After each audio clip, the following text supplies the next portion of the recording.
Hey everybody, there's so many great and exciting startups out there. How do you know which one to join if you're looking for a job, or if you're an angel or a venture investor? How do you know which ones to invest in? Well, let's talk about some of the signs that an entrepreneur might not really be going for it, that might not really have a big vision. And I'm not being critical of it. Being a founder is incredibly difficult, and building a business of any size is a monumental achievement. But if you're an employee, if you're a team member, if you're an investor, these days you want to know if a founder is really going for it, if your options can really be worth some money, if they want to build something big, and everything can sound exciting in the early days. But let me give you 7 signs that the CEO that you're talking to might not really be going for it. The first one is a CEO that talks a lot about selling the company for, say, $20 to $30 million. And look, $20 to $30 million is a jaw-dropping amount of money. Don't get me wrong. It's crazy. But a CEO in the age of unicorns, there's more than 500 SaaS unicorns. There'll soon be 1,000. SaaS companies worth $1 billion or more. Not everyone can get there, but if you don't dream of it, the odds of you achieving it are low. So when I hear a CEO talk too much about selling for smaller amounts of money, right? 10, 20, 30 million. I know that 9 times out of 10, they're not really dreaming big, and they won't achieve something big. So if you're okay with that, great, but realize it dramatically decreases the odds you're joining a unicorn. Second point, this is a big flag. Check social media, check Twitter especially, check Facebook, but when you hear a lot of immature language from the CEO, I think this is a flag. It doesn't matter if they're a first-time CEO. It doesn't matter if they're just out of school or never even went to college. Your job as a CEO, you have customers, you have partners, you have employees, you have folks to inspire. You have to carry yourself not as the CEO that you are today, not as the CEO of a 3-person or 10-person or 20-person company. You have to carry yourself as the CEO you want to be in 2 or 3 years. Be that person. That's what customers are looking for. That's what employees are looking for. And that's how you should act. Don't act today like you're Mark Benioff or Stuart Butterfield or Todd McKinnon. You're not there, okay? But act like a CEO of a company 2 to 3 years bigger than you. If you're at 2 million ARR, act like folks that are at 10 or 20 million ARR or more. That's what folks expect. So when I see a lot of immature comments on Twitter or social media, as well as a lot of distracted comments, comments of jealousy, too much about other things and not enough about their company, I worry if it's too immature, that they're not really going to be able to inspire folks and build something that will last. Point 3, lack of fluency in the competition and the competitive landscape. There are a few things to me that are a worse sign than when a CEO just bashes the competition. No, the best CEOs are, they're proud of winning, don't get me wrong, but the best CEOs are super respectful of the competition.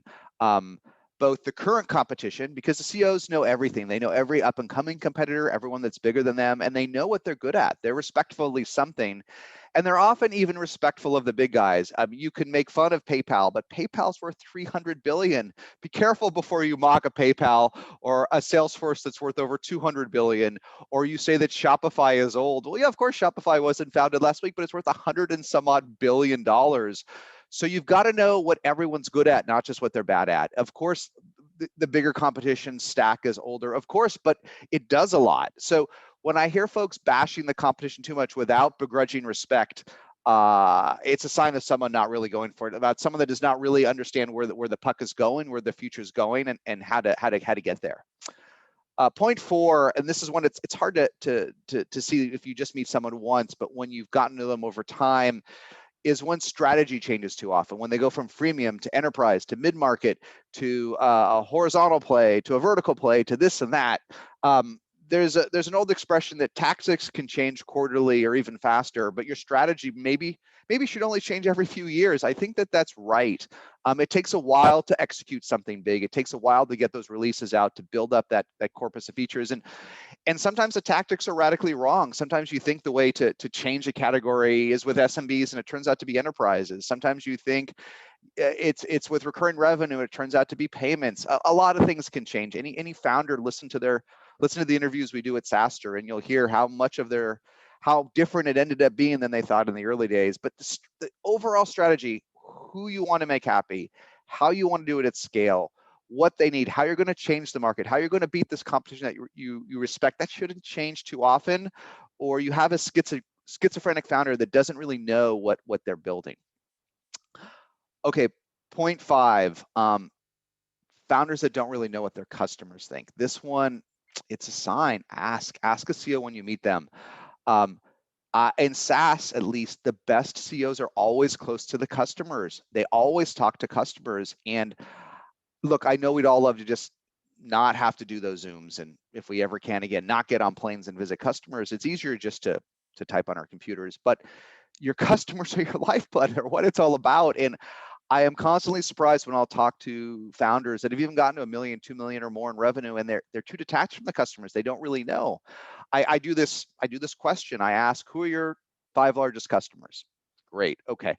Tell me why they bought you.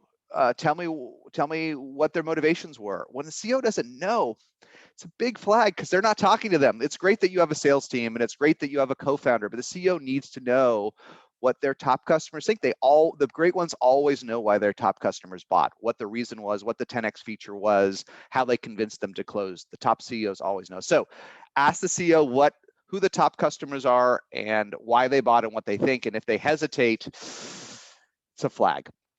Okay, point 6. It's a flag. Hiring's hard, and not everyone can start off on day one, has the money or the time or the capabilities to hire a whole suite of VPs.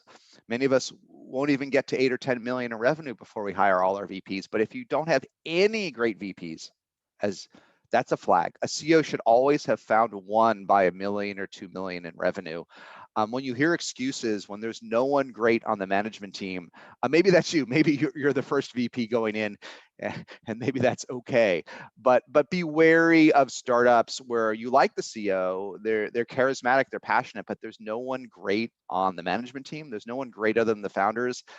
That's a bad sign, because for both CEOs and VPs, half the job after the early days is recruiting people better than you. And if they can't do it, if there's not a single example, if there's not one single great person they've recruited to the team, I might end the Zoom early. Okay, last point, and I know many of you have seen this.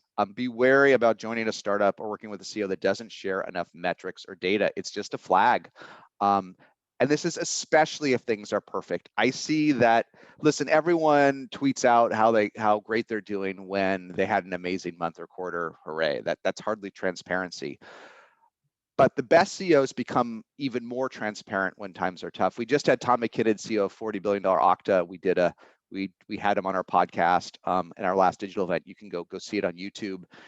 And he shared how just a little while ago, he tweeted out how on the last Gartner report, they did not perform as well as they thought. I mean, wow, I was amazed to see that. But his point is that brings everybody together. Share the tough news. The best CEOs do that. And in the earlier stages, the best CEOs share when they have a rough quarter or when things don't go as they expected. They know the team can handle it. They know the team, like Todd McKinnon said, will respond to that. Great folks will respond to a challenging month or quarter and do even better. But what I find is the mediocre CEOs they go dark. The investor updates stop coming. The Sony baloney excuses come out. And I don't see it come back. When those investor updates stop coming, the great ones rarely come back later. But when the investor updates go from things are good to things are rough to these are our challenges, but they keep coming, 9 times out of 10, those customers get through their year of hell, their tough time, and they come out stronger. So be wary of CEOs that won't share enough metrics, won't share enough data, and won't share when things have been tough. The best ones always do.